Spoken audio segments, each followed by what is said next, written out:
गंभीर केस में होगी कार्रवाई। शाह लोकसभा में आज 3 बिल पेश करेंगे। केंद्र सरकार गंभीर आपराधिक केस में गिरफ्तार होने पर प्रधानमंत्री, केंद्रीय मंत्री, मुख्यमंत्री या मंत्री को पद से हटाने का कानून बनाने जा रही है। केंद्रीय गृह मंत्री अमित शाह बुधवार को इसके लिए संसद में 3 बिल पेश करेंगे। इन बिलों में प्रावधान है कि अगर प्रधानमंत्री, मुख्यमंत्री या मंत्री ऐसे गंभीर अपराधों में गिरफ्तार किए जाते हैं जिनमें कम से कम 5 साल की जेल हो सकती है और उन्हें लगातार 30 दिन हिरासत में रखा जाता है, तो 31वें दिन उन्हें पद से हटा दिया जाएगा। ये बिल हैं गवर्नमेंट ऑफ यूनियन टेरिटरीज संशोधन बिल 2025, 130वां संविधान संशोधन बिल 2025 और जम्मू कश्मीर पुनर्गठन बिल 2025। अमित शाह इन तीनों बिलों को संसद की संयुक्त समिति को भेजने के लिए लोकसभा में प्रस्ताव भी पेश करेंगे। दिल्ली के सीएम केजरीवाल ने 6 महीने और तमिलनाडु के मंत्री वी सेंथिल बालाजी ने 231 दिनों तक हिरासत और जेल में रहने के बाद अपने पद से इस्तीफा नहीं दिया था। केजरीवाल तो पद पर रहते गिरफ्तार होने वाले पहले सीएम थे। केंद्र सरकार के मुताबिक अभी केंद्र शासित प्रदेशों में government of union territories act 1937 के तहत गंभीर आपराधिक आरोपों के कारण गिरफ्तार और हिरासत में लिए गए मुख्यमंत्री या मंत्री को हटाने का कोई प्रावधान नहीं है। इसलिए ऐसे मामलों में मुख्यमंत्री या मंत्री को हटाने के लिए एक कानूनी ढांचा तैयार करने के लिए government of union territories act 1923 की धारा 45 में संशोधन की आवश्यकता है। केंद्र ने इस बिल को लेकर बताया कि संविधान में किसी ऐसे मंत्री को हटाने का कोई प्रावधान नहीं है जिसे गंभीर आपराधिक आरोपों के कारण गिरफ्तार किया गया हो और हिरासत में लिया गया हो। इसलिए ऐसे मामलों में प्रधानमंत्री या केंद्रीय मंत्रिपरिषद के किसी मंत्री और राज्यों या नेशनल कैपिटल टेरिटरी दिल्ली के मुख्यमंत्री या मंत्रिपरिषद के किसी मंत्री को हटाने के लिए एक कानूनी ढांचा तैयार करने के लिए संविधान के अनुच्छेद 75, 164 और 200 ए में संशोधन की जरूरत है।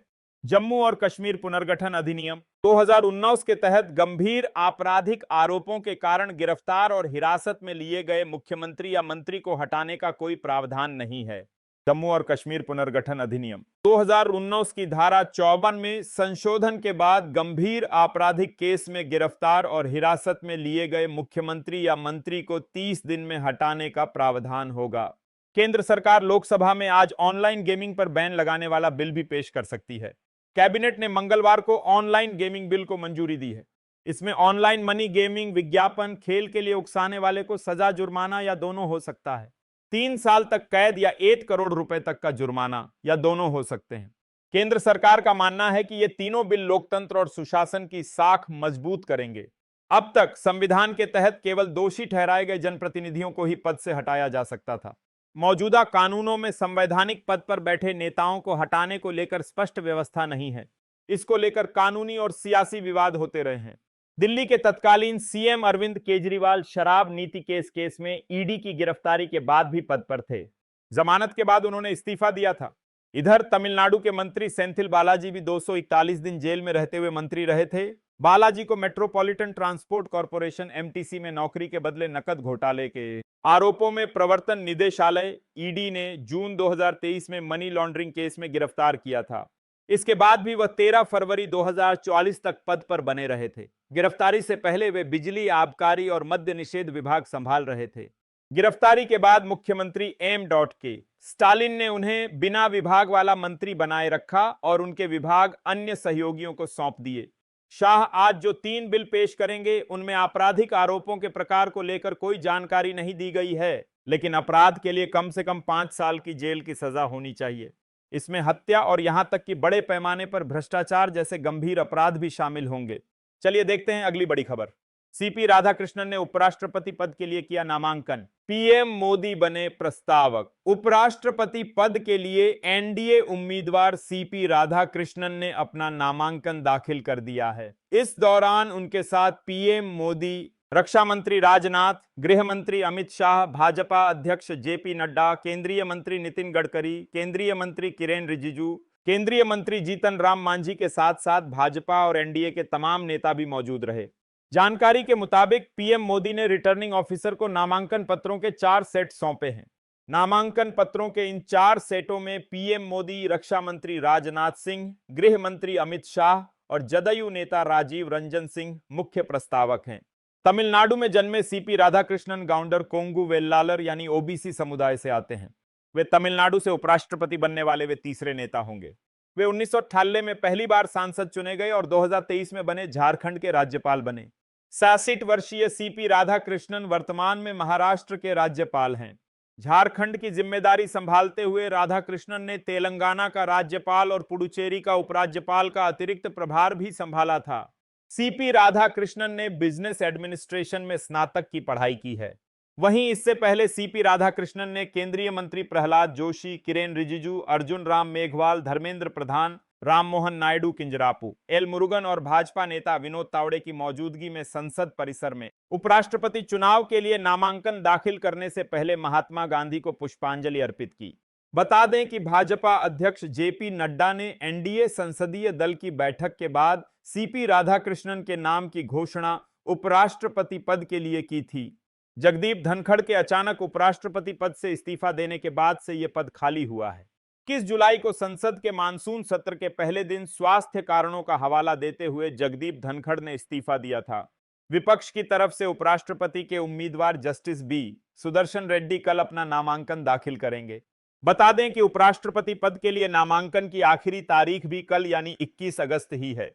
वहीं इंडिया गठबंधन के उपराष्ट्रपति पद के उम्मीदवार बनाए जाने को लेकर सुप्रीम कोर्ट के पूर्व न्यायाधीश जस्टिस बी सुदर्शन रेड्डी ने कहा, मैं इससे खुश हूं, मैं अपने नामांकन से खुश हूं।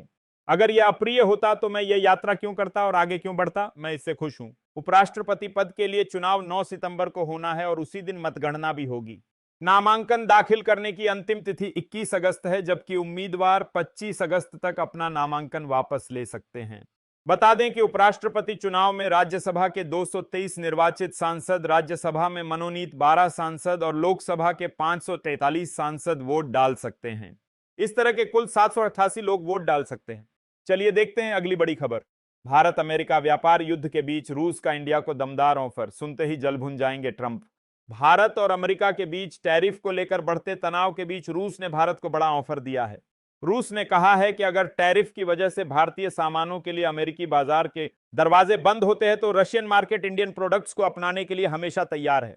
भारत में रूसी दूतावास के charge D affairs Roman Babushkin आज एक प्रेस ब्रीफिंग में भारत के लिए रूस के दरवाजे खुले होने का ऐलान करते हुए कहा कि रूस से कच्चा तेल खरीदने को लेकर अमेरिका की ओर से भारत पर दबाव बनाना अनुचित है। बाबुश्किन ने कहा कि हमें विश्वास है कि बाहरी दबाव के बावजूद भारत रूस ऊर्जा सहयोग जारी रहेगा। भारत के लिए स्थितियां चुनौतीपूर्ण हैं, लेकिन हमें अपने आपसी संबंधों पर भरोसा है। रूसी मिशन के उप प्रमुख ने कहा कि जो प्रतिबंध लगा रहे हैं उन्हीं पर यह पाबंदियां प्रहार कर रही हैं। वर्तमान वैश्विक उथल पुथल के बीच एक स्थिर शक्ति के रूप में ब्रिक्स की भूमिका बढ़ेगी। बाबुश्किन ने कहा कि किसी भी एकतरफा फैसले का असर वैश्विक सप्लाई चेन पर पड़ता है और विकासशील देशों की ऊर्जा सुरक्षा को खतरा हो सकता है। उन्होंने पश्चिमी देशों को उनके नव औपनिवेशिक रवैये के लिए भी आड़े हाथों लिया और कहा कि भारत पर दबाव डालना पूरी तरह अनुचित और एकतरफा है। अमेरिकी राष्ट्रपति डोनाल्ड ट्रंप ने हाल ही में भारतीय सामान पर 25% बेस टैरिफ और रूस से कच्चा तेल खरीदने पर अतिरिक्त 25% टैरिफ लगाया है। भारत सरकार ने इन भारी टैरिफ को अनुचित और अव्यावहारिक बताया है। इसके चलते 25 अगस्त को होने वाली भारत अमेरिका व्यापार वार्ता को स्थगित कर दिया गया है। ट्रंप ने यह भी कहा कि रूसी तेल खरीदने पर लगाया गया जुर्माना यूक्रेन युद्ध को लेकर राष्ट्रपति व्लादिमीर पुतिन के साथ बातचीत में दबाव बनाने के लिए है।